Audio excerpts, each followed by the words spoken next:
Hello everyone, कैसे आप लोग? आई होप आप सब अच्छे होंगे। मैं भी बहुत बढ़िया हूँ। काफी टाइम बाद मिल रहे हैं हम लोग।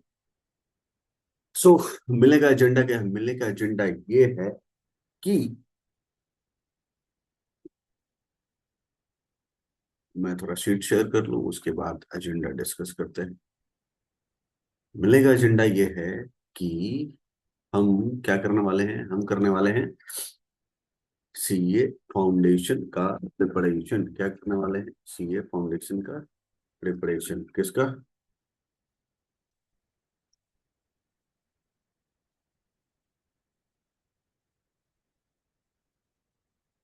सीए फाउंडेशन, ठीक है। अब सीए फाउंडेशन में बेसिकली मैं क्या पढ़ाऊंगा? तो सीए फाउंडेशन में मैं आपको एज यूजुअल वही पढ़ाऊंगा जो मैं पढ़ाता आया हूँ। Business law applicable for May 26, applicable for May 26 onwards. ठीक है। हाँ जी भैया, यहां तक तो ठीक है। तो जैसा कि आपको पता है कि अपना सिलेबस क्या क्या है। एज वी ऑल नो, अपना सिलेबस क्या है?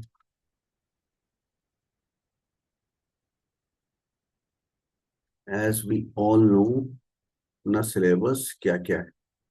ठीक है। चलिए थोड़ा डिस्कस करते हैं syllabus.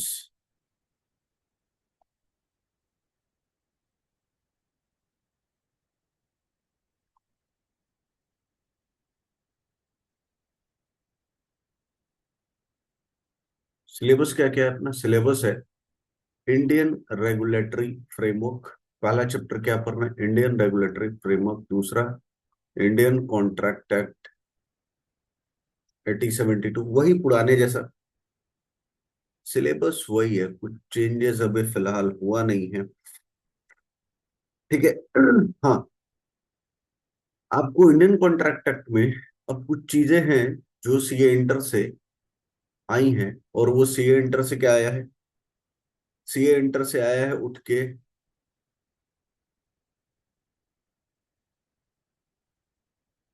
Indemnity and guarantee. Indemnity and guarantee.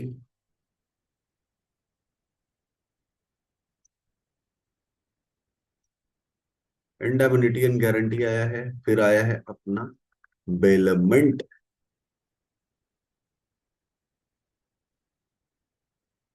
Bailment and pledge. वही bailor bailee, pledgee, pledger, indemnifier, indemnify. ठीक है। Guarantor, guarantee. ठीक। ये सब पढ़ेंगे। और एक है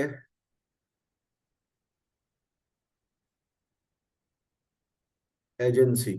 और एक क्या है? एजेंसी। एक मैंने एजेंसी के ऊपर एक वीडियो बनाया था।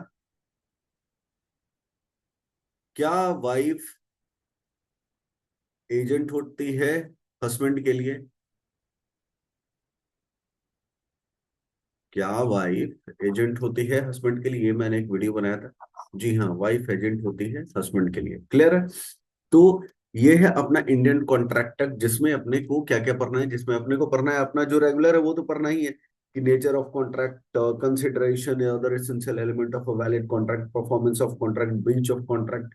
अब इन सब के अलावा क्या पढ़ना है? Indemnity and guarantee, bailment, agency. ठीक है, ये पढ़ना है।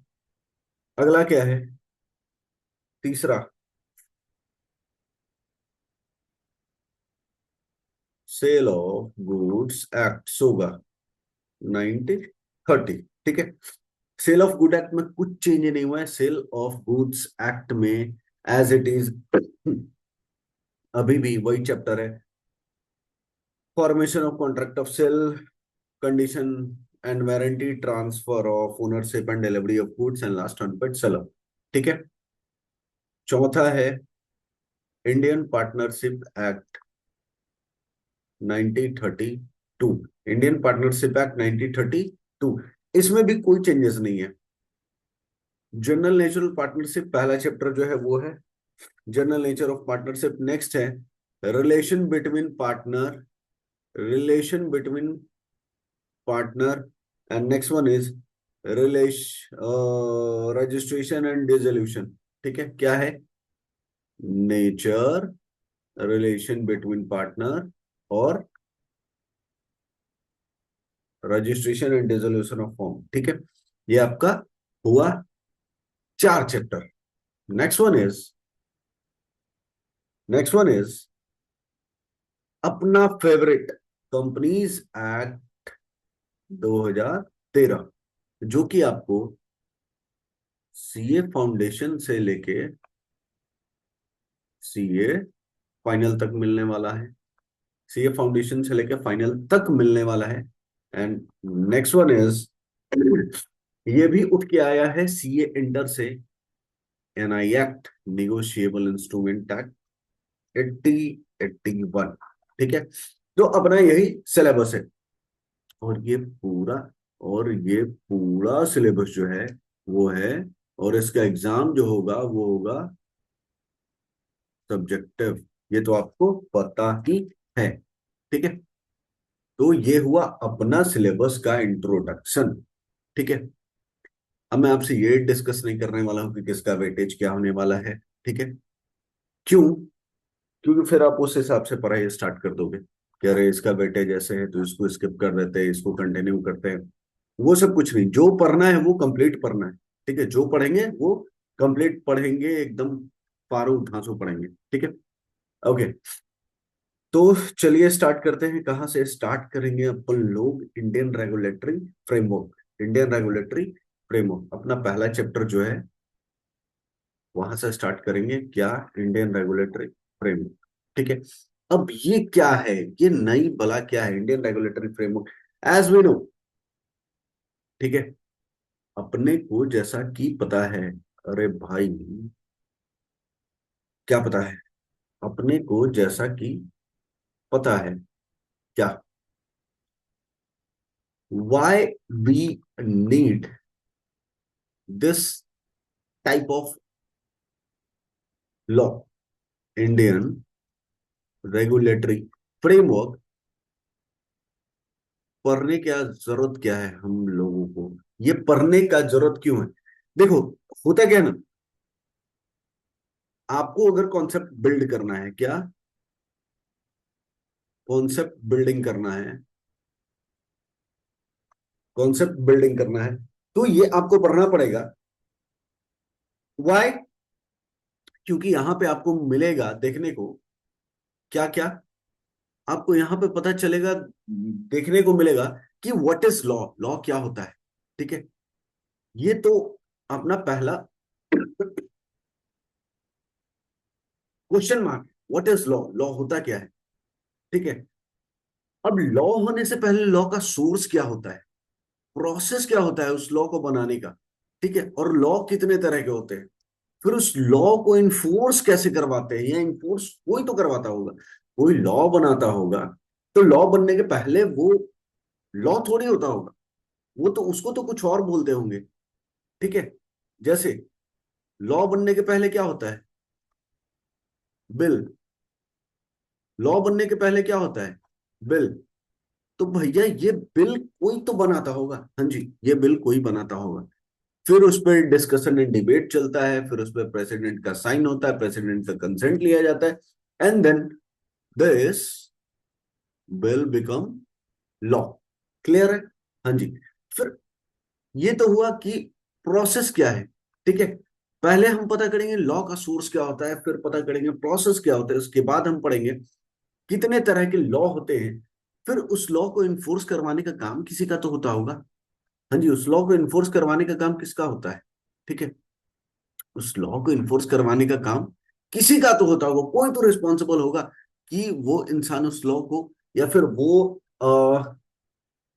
मिनिस्ट्री, या फिर वो डिपार्टमेंट इस लॉ को इन्फोर्स करवाता होगा। हाँ जी, होता होगा। ठीक है, फिर मेजर रेगुलेटरी बॉडीज क्या है इंडिया में, यानी कि हमारे कंट्री में मेजर रेगुलेटरी बॉडीज क्या है, यानी कि इन सब लॉ को जो रेगुलेट करता है वो बॉडी क्या है। जैसे मिनिस्ट्री ऑफ फाइनेंस, वित्त मंत्रालय।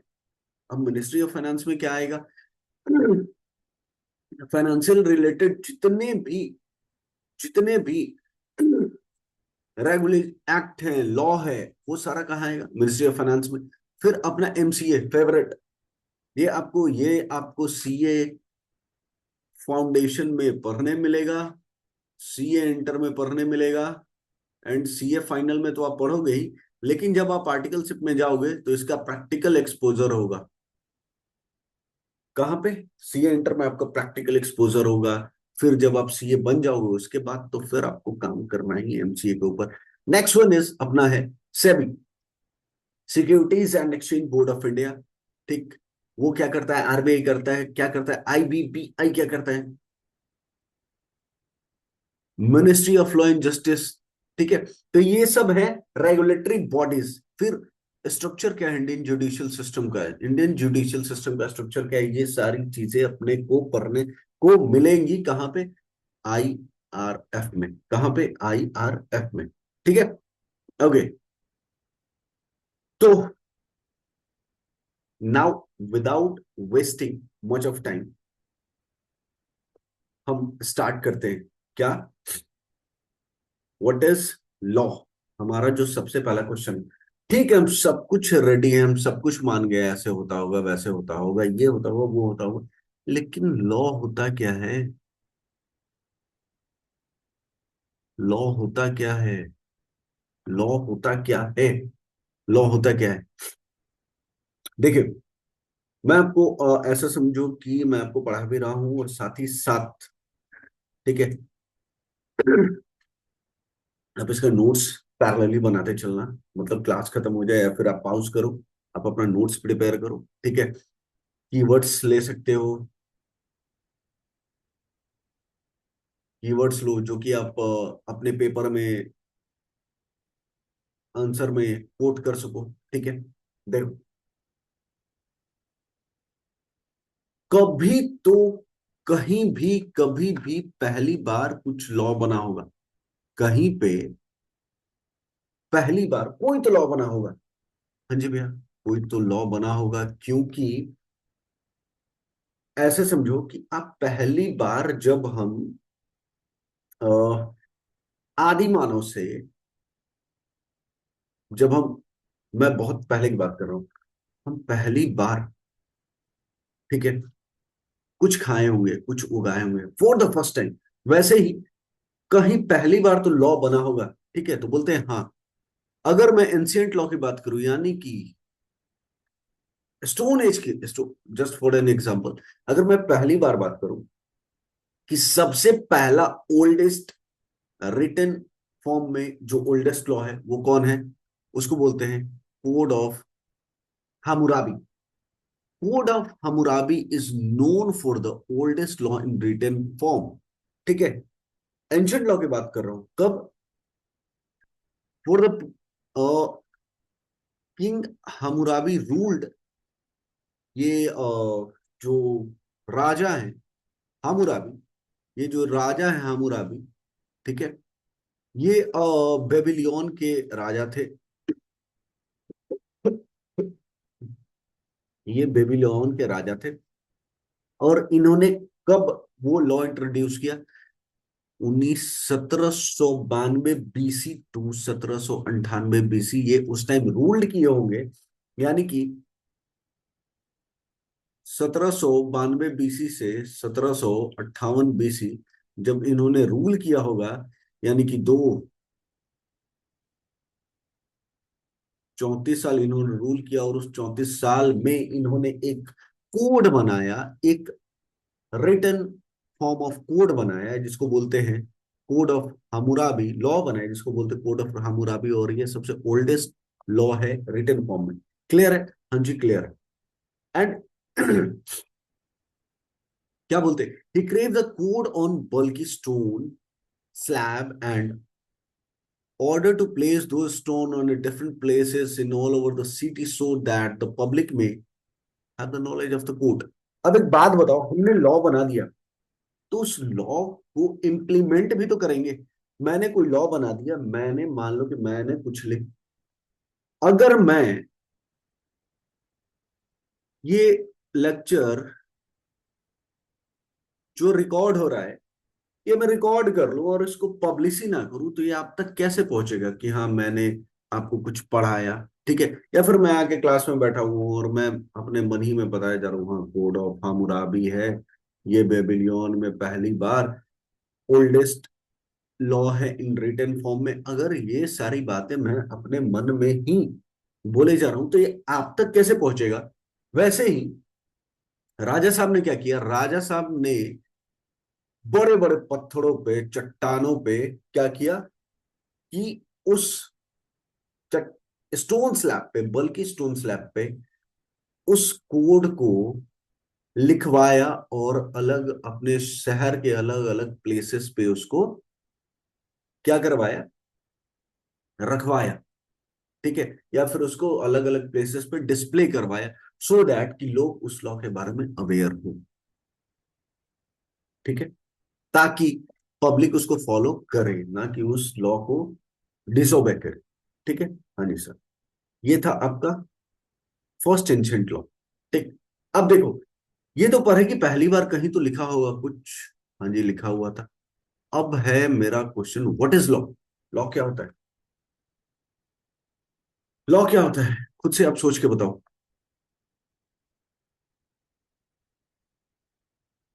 It is a set of obligation, it is a set of obligation and duties, it is the set of obligation and duties imposed by, क्या? imposed by, ये ऑब्लिगेशन, ये duty impose कौन करेगा? By government for securing welfare and providing justice to the society. Why? हम law क्यों बनाएंगे? क्यों बनाएंगे हम लॉ? एक बात बताओ, लॉ क्यों बनाएंगे? ताकि हमारा जो सोसाइटी है वो स्मूथली फंक्शन करे।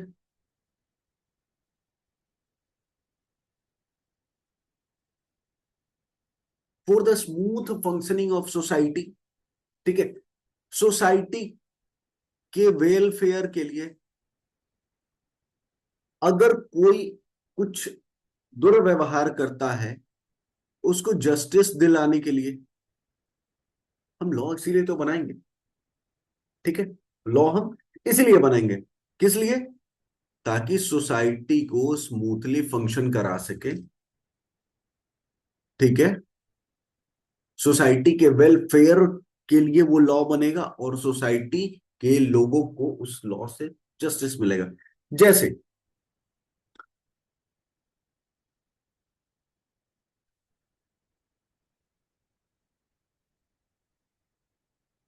मोटर व्हीकल एक्ट, ठीक है? मोटर व्हीकल एक्ट, एक बात बताओ, मोटर व्हीकल एक्ट में क्या लिखा हुआ है कि अगर सिग्नल पे रेड लाइट हो तो आपको रुकना है। तो अगर आप गाड़ी से हो, four wheeler, two wheeler, whatever in the mode of transportation you are, अगर रेड सिग्नल हो रखा है तो आपको रुकना है। क्यों? ये लॉ है। अगर आप उस लॉ को ब्रीच करोगे तो क्या होगा? अगर उस लॉ को आप ब्रीच करोगे तो क्या होगा? आपके ऊपर पेनल्टी इंपोज होगा। आपके ऊपर क्या इंपोज होगा? पेनल्टी। या फिर आप जो बोलचाल की भाषा में बोलते हो, फाइन। जैसे आपने लॉ ब्रेक कर ली, जैसे आपने सिग्नल ब्रीच किया, तो हो सकता है कि आपको बोले कि 1,000 रुपए का फाइन आपको देना पड़ेगा। ये क्या है? उस सिग्नल को ब्रीच करने का पेनाल्टी है, जुर्माना। आपने गलती किया, आपने लॉ को डिसोबे किया है, इसलिए आपके ऊपर हम ये जुर्माना लगा रहे हैं। क्यों? अगर जुर्माना नहीं लगाएंगे तो हो सकता है आज आपने किया हो, मैंने किया हो सकता है कि कल सभी लोग करें, ठीक है? तो सोसाइटी को स्मूथली फंक्शन करवाने के लिए लॉ का होना जरूरी है। और ये लॉ इंप्लीमेंट कौन करेगा? ये लॉ इंप्लीमेंट करेगा गवर्नमेंट, ठीक है? अब देखो, बोलता है Indian legal framework reflect social political and economical, social political, economical and cultural aspect of our vast and diversified country. Social IRF क्या क्या बता रहा है? आईआरएफ किस किस चीज के बारे में बात कर रहा है? आईआरएफ बात कर रहा है सोशल सोसाइटी के बारे में, political, economical and cultural aspect of our vast and diversified country. ठीक है, यानी कि ये सिर्फ चार चीजें नहीं है, it is more than four. ठीक है,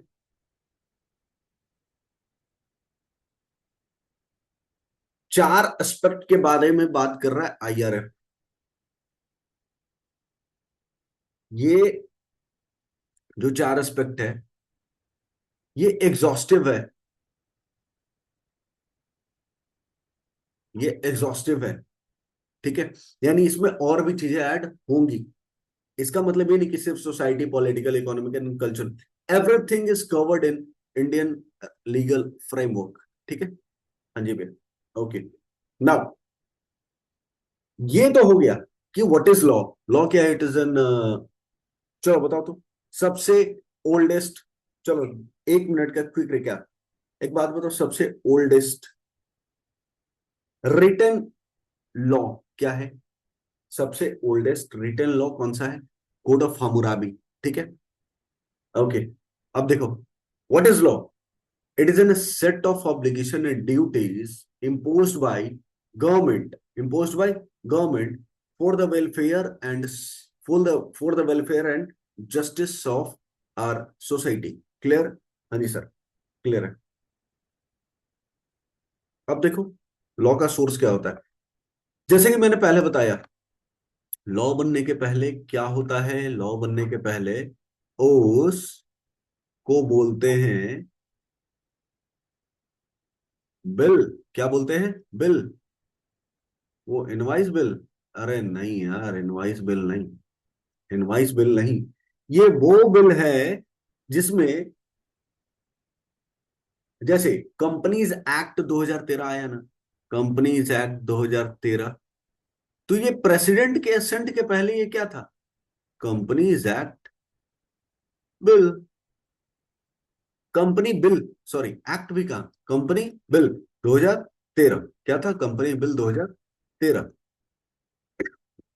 ठीक है, अभी मैं आपको बता दूं, अभी आने वाला है इनकम टैक्स एक्ट 2025, जो कि इफेक्टिव होगा 1/4/26 से। बट प्रेसिडेंट के असेंट के पहले ये लॉ जो है ये क्या होगा? Income tax bill. क्या था? Income tax bill. ठीक है, तो कोई भी लॉ पहले क्या होता है? बिल होता है। कोई भी लॉ पहले क्या होता है? बिल होता है। यानी बिल जो है वो लॉ हो सकता है, लेकिन क्या कोई लॉ वो बिल हो सकता? नहीं सर, कोई लॉ बिल नहीं हो सकता, बल्कि लॉ, बिल जो है वो लॉ हो सकता है कब? वो बिल लॉ कब बनेगा? वो बिल लॉ बनेगा कब बनेगा? वो बिल लॉ बनेगा कब बनेगा?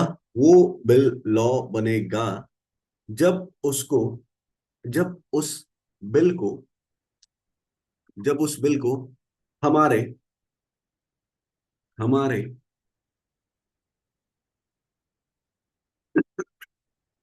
हमारे एमपीज कहाँ प्रेजेंट करेंगे?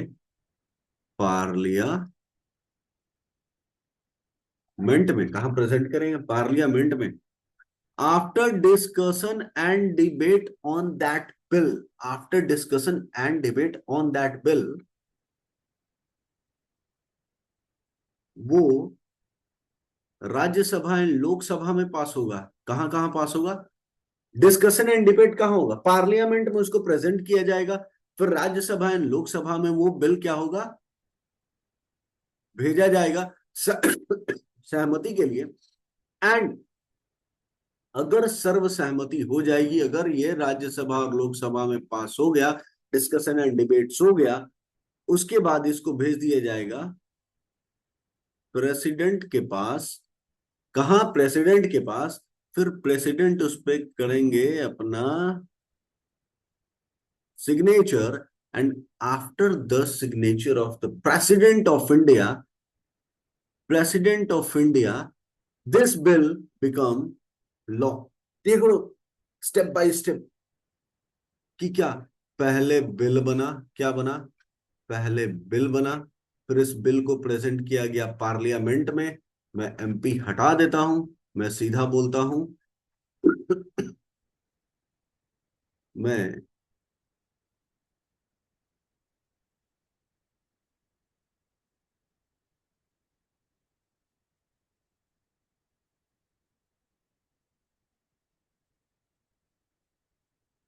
मैं मैं सीधा बोलता हूं, ये बिल कहाँ प्रेजेंट हुआ, ये बिल प्रेजेंट हुआ पार्लियामेंट में। पार्लियामेंट में क्या हुआ, डिस्कशन एंड डिबेट्स हुआ। कहाँ डिस्कशन एंड डिबेट, पार्लियामेंट में प्रेजेंट हुआ, फिर राज्यसभा लोकसभा में गया, वहां पे इसको असेंट मिला लोगों का। उसके बाद ये प्रेसिडेंट के पास गया, फिर प्रेसिडेंट ने इस पे सिग्नेचर किया, उसके बाद ये लॉ बना। ठीक है, ओके, ये प्रोसेस है। तो अब पढ़ते हैं लॉ का सोर्स क्या होता है। इंडिया में सबसे बड़ा लॉ का सोर्स है अपना संविधान। कौन? अपना संविधान, constitution. Constitution is in India constitution is our supreme law. यानी हमारे देश में कॉन्स्टिट्यूशन से बड़ा कोई लॉ नहीं है, कॉन्स्टिट्यूशन से बड़ा कोई लॉ नहीं है। ठीक है, द स्टैट्यूट्स और law made by parliament and state assembly, president और judicial decision of various courts and in some cases established custom and usages. क्या बोला इसका मतलब? बोलता है कि लॉ का सोर्स क्या है, लॉ का सोर्स सबसे बड़ा सोर्स क्या है, लॉ का सोर्स सुप्रीम सोर्स क्या है लॉ का? कॉन्स्टिट्यूशन। कॉन्स्टिट्यूशन के बाद हमारा जो पार्लियामेंट और स्टेट असेंबली जो लॉ बनाता है, वो प्रेसिडेंट या जुडिशियल डिसीजन यानी कि हाई कोर्ट, सुप्रीम कोर्ट का जो जजमेंट होता है उसको भी हम लॉ मानते हैं। और अगर in some cases establish under daily custom and usage. Daily custom and usage क्या होता है?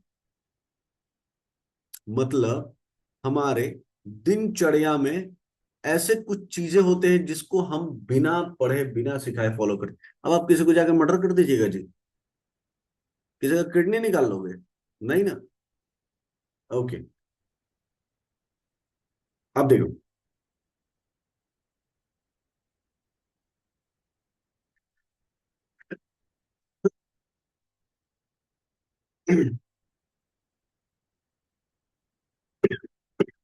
सॉरी। हम्म, ये सब लिखा हुआ है कि हम लोग जो जिनको इलेक्ट करते हैं वो मतलब हमारे नेता, ठीक है, वो पार्लियामेंट में उस लॉ को या स्टेट असेंबली में या फिर स्टेट असेंबली और वेरियस स्टेट टू उस हमारे कहे गए बातों को मतलब, अब सब लोग तो जाके बात नहीं कर सकता ना, तो हम जिसको चुनते हैं वही जाके अपना पक्ष रखेगा वहां पे। तो अपना पक्ष रखेंगे, ठीक है, रिप्रेजेंट करेंगे हमारे पीपल को, ठीक, स्टेट असेंबली में। ठीक है, कि हमको ये चाहिए, या फिर कोई लॉ मेकिंग बॉडी, पार्लियामेंट जो है वो अल्टीमेटली मतलब अल्टीमेट मतलब सुप्रीम लॉ मेकिंग बॉडी है, पार्लियामेंट ही है अपना सुप्रीम लॉ मेकिंग बॉडी। ठीक है, तो ये बस पढ़ने के लिए है, बस गो थ्रू करके निकल जाओ, इसमें और कुछ है नहीं। ठीक, फिर बोल रहा है कि हमारे कॉन्स्टिट्यूशन ऑफ इंडिया का जो कैरेक्टर है वो, ठीक है, क्या बोल रहा है कि गवर्नमेंट जो है हमारे यहाँ का unitary to federal. Unitary to federal का मतलब यहाँ पे कुछ पावर्स सीजी के पास है and कुछ पावर स्टेट गवर्नमेंट के पास है। ठीक है, इसलिए इसको बोलते हैं यूनिटरी तो है ही, यूनिटरी तो है ही, लेकिन ये फेडरल भी है, यानी कि जहां पे दो बॉडी एक साथ फंक्शन करता है उसको क्या बोलते हैं? Uni federal. उसको क्या बोलते हैं? Uni federal. ठीक है, तो ये बस समझने वाली चीज है, इसमें और तो कुछ नहीं है जो मैं आपको बताऊंगा। अब मैं सीधा आता हूं प्रोसेस ऑफ मेकिंग लॉ। ऊपर मैंने जितना ज्ञान दिया ऊपर मैंने जितना ज्ञान दिया वो यहां पे लिखा हुआ है। क्या लिखा हुआ है? देखो, द लॉ इज प्रपोज्ड, पढ़ो, when the law is proposed in parliament it is called bill. यानी कि पार्लियामेंट में जब हम पहली बार किसी लॉ को प्रपोज करते हैं, प्रेजेंट करते हैं, उसको बोलते हैं बिल। बोलता है आफ्टर डिस्कशन एंड डिबेट। उस बिल के ऊपर जब डिस्कशन एंड डिबेट होगा, the law passed in Lok Sabha. Lok Sabha में उस लॉ को पास यानी कि बिल को पास करना होगा। फिर राज्यसभा में वो बिल पास होगा, यानी कि पहले वो लोकसभा में बिल स्ट्रगल करेगा, फिर वहां से राज्यसभा में स्ट्रगल करेगा। एंड अगर लोकसभा और राज्यसभा से ये पास होके चला गया, उसके बाद फिर इसको जाना पड़ेगा प्रेसिडेंट ऑफ इंडिया। कहाँ? प्रेसिडेंट ऑफ इंडिया के कंसेंट के लिए। कहाँ जाना पड़ेगा? प्रेसिडेंट ऑफ इंडिया के कंसेंट के लिए। ठीक है। जब प्रेसिडेंट ऑफ इंडिया इस पे कंसेंट दे देंगे, उसके बाद वो जो बिल है वो बन जाएगा लॉ। और उस लॉ को फिर हम छापेंगे इंडिया के ऑफिशियल गैजेटे में। कहां पे? इंडिया के ऑफिशियल गैजेटे में, ओजी में फिर वो लॉ छपेगा। एंड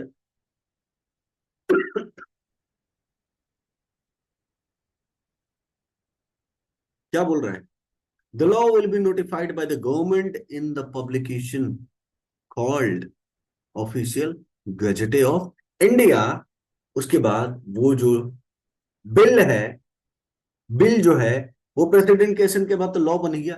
फिर वो पूरे कंट्री में एप्लीकेबल होगा। अगर वो सेंट्रल लॉ है तो, सेंट्रल लॉ है तो, सेंट्रल लॉ है तो होल ऑफ इंडिया।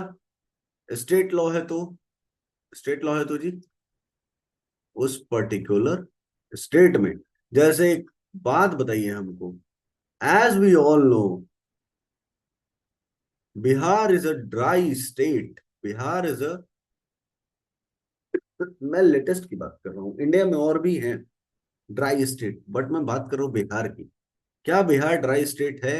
हाँ जी सर, बिहार ड्राई स्टेट है। तो क्या बिहार का जो ये शराबबंदी का कानून है, ये होल ऑफ इंडिया में एप्लीकेबल है? नहीं, ये सिर्फ कहाँ एप्लीकेबल है? बिहार में। ठीक है। ये कहाँ एप्लीकेबल है? बिहार में। तो ये क्या है? स्टेट लॉ है, तो ये स्टेट में एप्लीकेबल होगा। अगर सेंट्रल लॉ पास हो गया कि ड्राई, इंडिया को ड्राई कंट्री घोषित कर दिया जाए, ठीक है, तो ये फिर पूरे इंडिया में एप्लीकेबल हो जाएगा। क्लियर है यहां तक? हाँ जी, क्लियर है। ओके। सो आज मैं थोड़ा सा और आपको बताऊंगा, बस दो टॉपिक और। टॉपिक इन द सेंस कि मैं टाइप्स में आपको दो टाइप्स बता देता हूं। Types of law in India legal system, मतलब कि इंडियन लीगल सिस्टम में कितने तरह के लॉ होते हैं। तो सबसे पहला क्रिमिनल लॉ, दूसरा सिविल लॉ, तीसरा कॉमन लॉ, चौथा प्रिंसिपल ऑफ नेचुरल जस्टिस। ठीक है। तो एक एक करके डिस्कस करते हैं, एक एक करके डिस्कस करते हैं। ओके। एक बात बताओ, हम डिस्कस करने वाले हैं सबसे पहला जो अपना एक्ट लॉ है, वो है criminal law. What is criminal law? Sir criminal law, भैया क्रिमिनल लॉ वो होगा जहां पे कोई, यहां,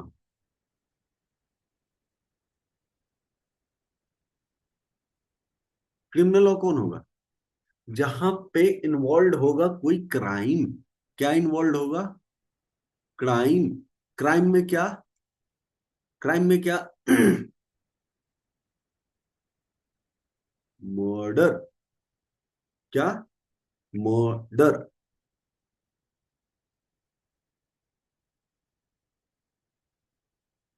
thief, fraud, fraud, rape, cheating, assault, ये सारी चीजें कहाँ आएंगी? ये सारी चीजें आएंगी क्राइम में। हाँ जी, ठीक है, हमको तो समझ में आएगी क्राइम में ये सारी चीजें हैं। बट ये कैसे, इसका जो नेचर है, क्राइम का नेचर जो है, वो कैसे स्पेसिफाई होगा कि इस क्राइम का नेचर ये है? तो वो स्पेसिफाई करता है आईपीसी। कौन? आईपीसी। ठीक है। बट अब ये आईपीसी ऑब्लिटरेट होके हो गया है बीएनएस।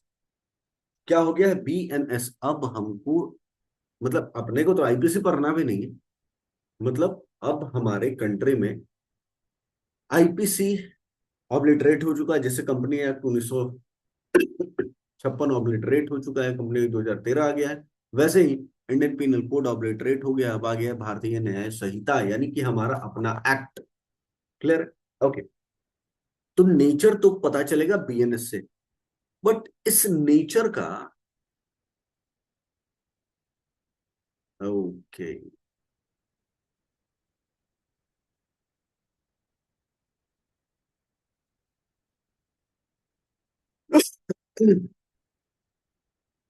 बट इस क्राइम का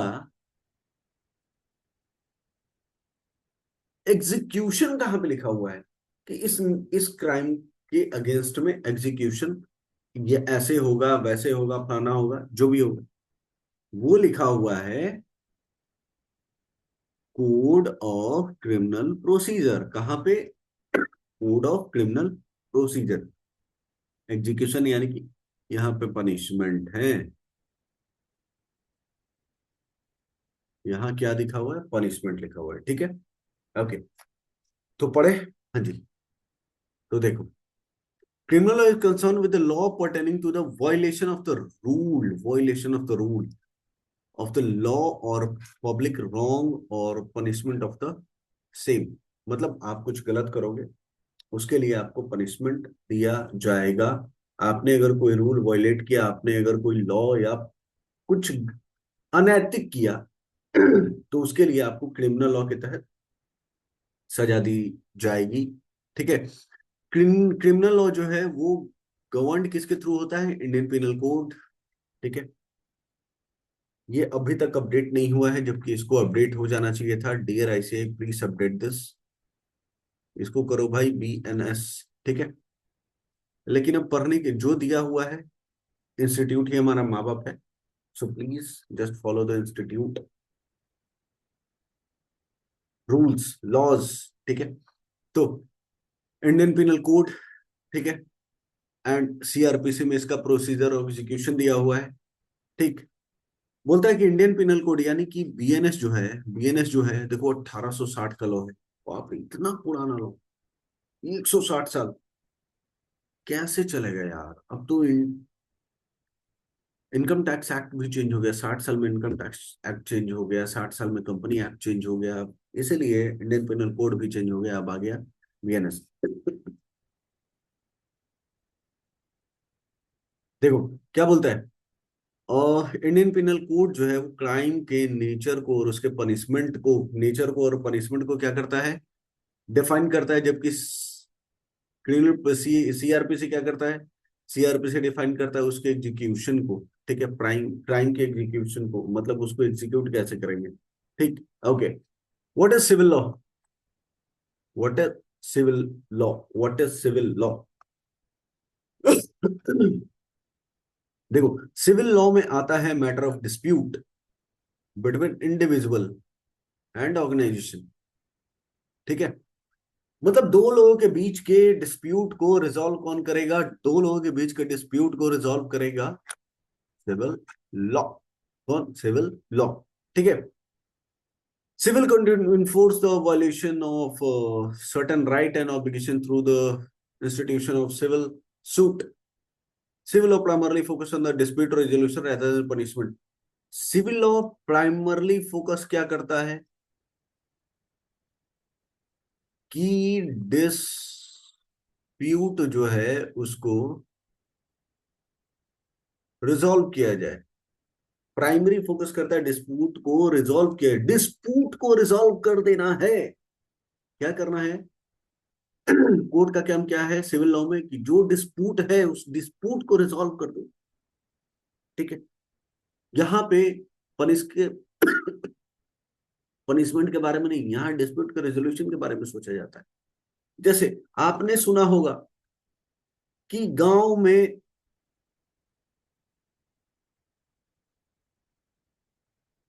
दो लोगों के बीच में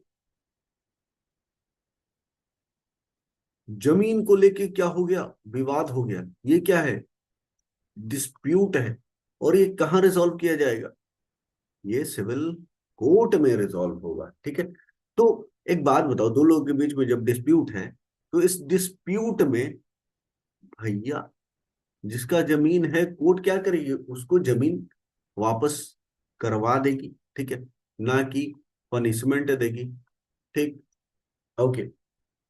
और सिविल लॉ जो है, सिविल लॉ को गवर्न कौन करता है? सिविल लॉ को गवर्न करता है code of civil, code of civil procedure, code of civil procedure. Okay. Civil law जो है वो फर्दर क्लासिफाइड होता है law of contract, family law, property law and law of tort etc. ठीक है। तो ये था अपना सिविल लॉ। ठीक है। और आज हमने पढ़ा है, आईआरएफ स्टार्ट किया है, और आज के लिए क्लास इतना ही रहेगा। आज के लिए हमारा क्लास इतना ही रहेगा। तो आज हमने क्या क्या पढ़ा, प्लीज काइंडली उसको आप रिवाइज कर लें। एंड आपको अगर कुछ नोट करना हो,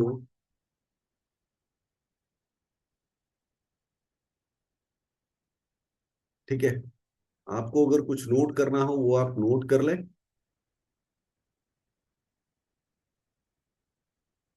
ठीक है, उसको नोट कर लें। आज के लिए इतना ही। तब तक के लिए टाटा बाय बाय। मिलते हैं नेक्स्ट वीडियो में, नेक्स्ट लेक्चर में।